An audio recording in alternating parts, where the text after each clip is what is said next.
जय जिनेन्द्र।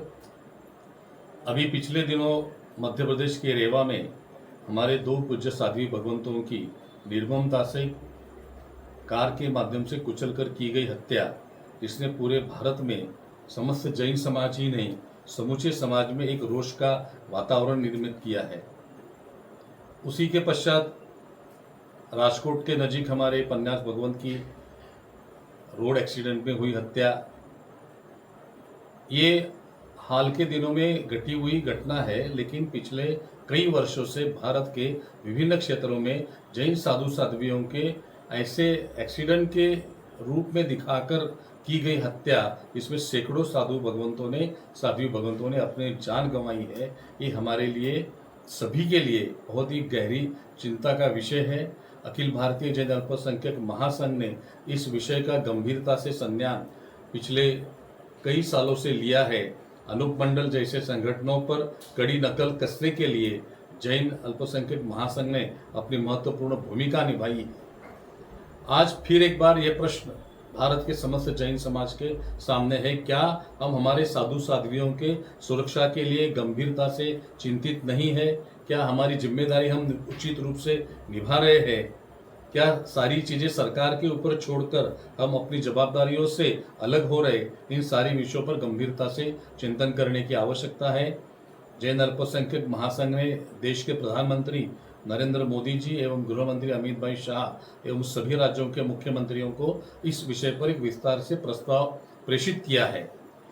भारत के सड़क परिवहन मंत्री नितिन जी गडकरी को भी इसके संदर्भ में एक प्रस्ताव प्रेषित किया गया है और हमने सरकार से मांग की है, जैन साधु संत जो पैदल विहार करते हैं, किसी तरह की सुविधाओं का उपयोग नहीं करते हैं, किसी वाहन का उपयोग नहीं करते, ऐसे साधु संतों के सुरक्षा के लिए राष्ट्रीय संत सुरक्षा योजना सरकार ने एक राष्ट्रीय नीति के रूप में तत्काल बनाने की आवश्यकता है, जिसमें जैन समाज के सभी वर्गों के सुझाव आमंत्रित करते हुए एक कॉम्प्रिहेंसिव पॉलिसी संतों की सुरक्षा के लिए तत्काल बनाई जाए। ऐसी हमने मांग भारत सरकार एवं सभी राज्य सरकारों के पास की है।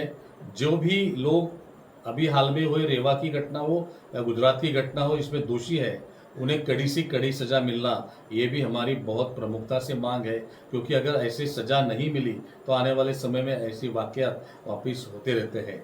राष्ट्रीय संत सुरक्षा की योजना के साथ साथ साधु संतों के विहार सुरक्षा के लिए त्रिस्तरीय आचार संहिता बनाने का काम भी हमने शुरू किया है।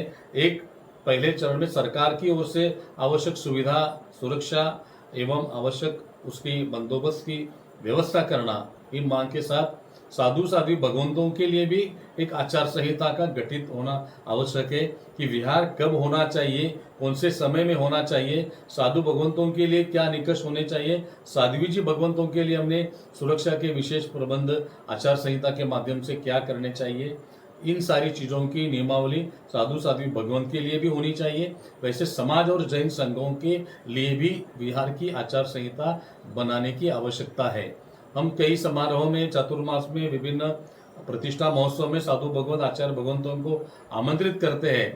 प्रवेश के समय तो हम सैकड़ों हजारों की संख्या में आते हैं, बट जब साधु साध्वी भगवंत विदाई करते हैं तब कितने लोग आते हैं? उनके विदाई कर अगले मुकाम तक जाने की, अगले 8-10 दिन तक जाने की सारे क्षेत्र की व्यवस्था जैन संघों ने समुचित रूप से करने की आवश्यकता है। तो इन सारे विषयों में जैन समाज की जिम्मेदारी क्या है? हमारे विहार ग्रुप समर्पित भाव से काम कर रहे हैं। ऐसे हमारे विहार ग्रुप में सेवा करने वाले साथी भी विभिन्न अपघातों में अपनी प्राणों को न्यौछावर कर बैठे हैं। उनकी सुरक्षा की व्यवस्था क्या हो, समाज उसके लिए क्या करेगा, संगठन क्या करेगा, जैन संघों ने क्या करना चाहिए, इस विषय पर भी एक विस्तृत आचार संहिता बहुत जल्द बनाकर हम समाज के सामने प्रस्तुत कर रहे हैं। इन सारे विषयों को बहुत गंभीरता से चिंतन करना आवश्यक है। आज तात्कालिक रूप से मेरा सभी जैन समाज को अनुरोध है कि हमारे साधु साध्वी भगवंतों के विहार में विहार ग्रुप को सक्षम करे, समाज उसमें अपनी जिम्मेदारी प्रमुखता से निभाए।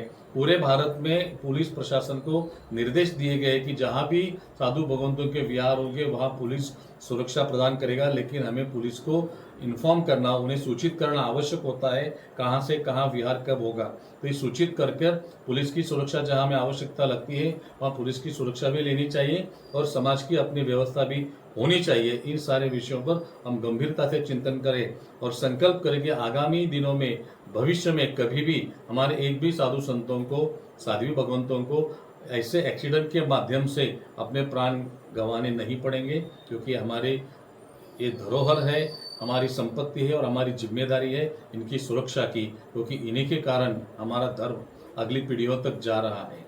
मुझे विश्वास है हम सब मिलकर हमारी जिम्मेदारी समझेंगे और साधु साध्वी भगवंतों की सुरक्षा के लिए हर संभव प्रयास करेंगे। धन्यवाद।